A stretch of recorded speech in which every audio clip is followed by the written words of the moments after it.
दोस्तों, वीडियो पूरा जरूर देखें, क्योंकि आज मैं आपको सुनाने जा रहा हूं वो कथा जिसने पूरे कुरुक्षेत्र को हिलाकर रख दिया था।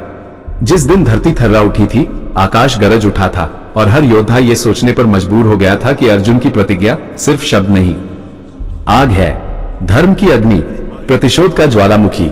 ये कथा है एक पिता के हृदय की जलती हुई वेदना की, एक वीर पुत्र अभिमन्यु के अद्भुत शौर्य की, एक दुष्ट जयद्रथ के अंत की और भगवान श्री कृष्ण की अद्भुत लीला की। कुरुक्षेत्र में उस दिन युद्ध भयंकर रूप ले चुका था।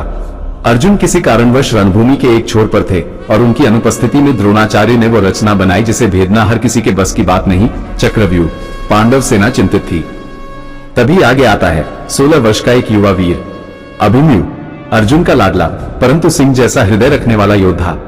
वो आगे बढ़ा और बोला, मैं चक्रव्यूह भेद सकता हूं, आगे चलिए। और अकेले ही, हाँ अकेले ही, वो चक्रव्यूह के भीतर प्रवेश कर गया। रणभूमि आश्चर्य से देख रही थी। कौरव सेना दंग रह गई। उसने एक एक चरण भेदते हुए 6 द्वारों को चूर चूर कर दिया। उसके बाण वज्र की तरह बरस रहे थे। काहे कर्ण हो या दुर्योधन, हर कोई उसकी शक्ति से भयभीत था। परंतु जब वह 7वें चरण तक पहुंचा, कौरवों की क्रूरता सामने आई। नियम तोड़ दिए गए।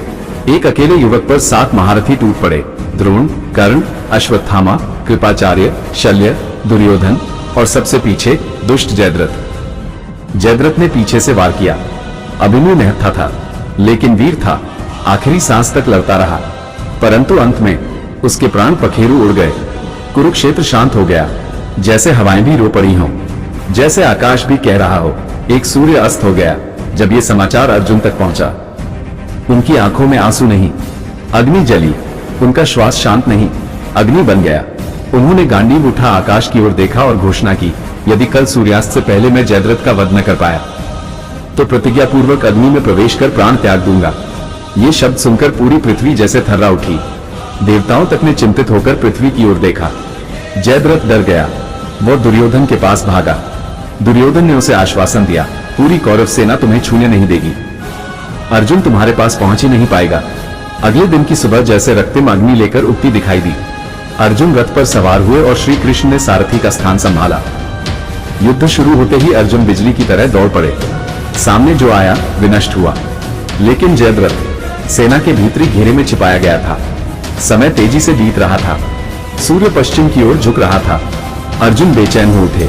श्री कृष्ण मुस्कुराए और बोले, पार्थ, ध्यान रखो, लक्ष्य से विचलित मत हो। कौरव सेना को काटते हुए आगे बढ़ो। ये सुनते ही अर्जुन का वेग 10 गुना बढ़ गया। बाणों की वर्षा होने लगी। हजारों सैनिक क्षण भर में ढेर हो गए, लेकिन फिर भी जयद्रथ दिखाई नहीं दिया। जैसे जैसे समय ढलता गया, कौरव पक्ष में खुशी फैलने लगी। और तभी श्री कृष्ण ने अपनी दिव्य माया फैलाई। सूर्य बादलों में छिप गया। आसमान लाल हुआ और सबने सोचा सूर्यास्त हो गया। कौरव पक्ष की खुशी चरम पर पहुंच गई। जयद्रथ सामने आकर हंसने लगा, अहंकार से भरा हुआ हंसी का अट्टहास। उसे लगा अर्जुन अब आत्मदाह करेगा। उसकी प्रतिज्ञा टूट गई।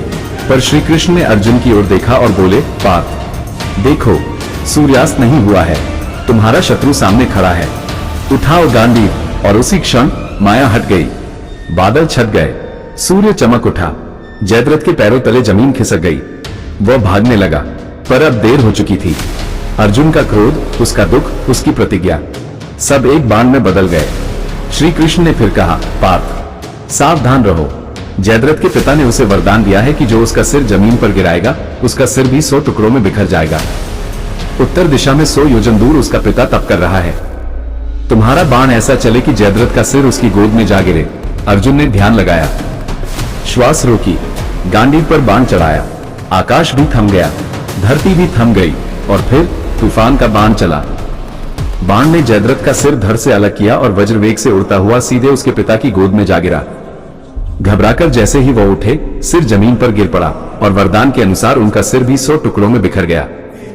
जयद्रथ का अंत होते ही पूरा धरती लोक गूंज उठा, धर्म की जय, अधर्म का विनाश। अर्जुन की प्रतिज्ञा पूर्ण हुई। अभिमन्यु का प्रतिशोध पूरा हुआ और महाभारत की युद्धभूमि पर उस दिन ये सिद्ध हो गया, योद्धा वही जो प्रतिज्ञा निभाए। और अर्जुन, वो नाम है अटल संकल्प का।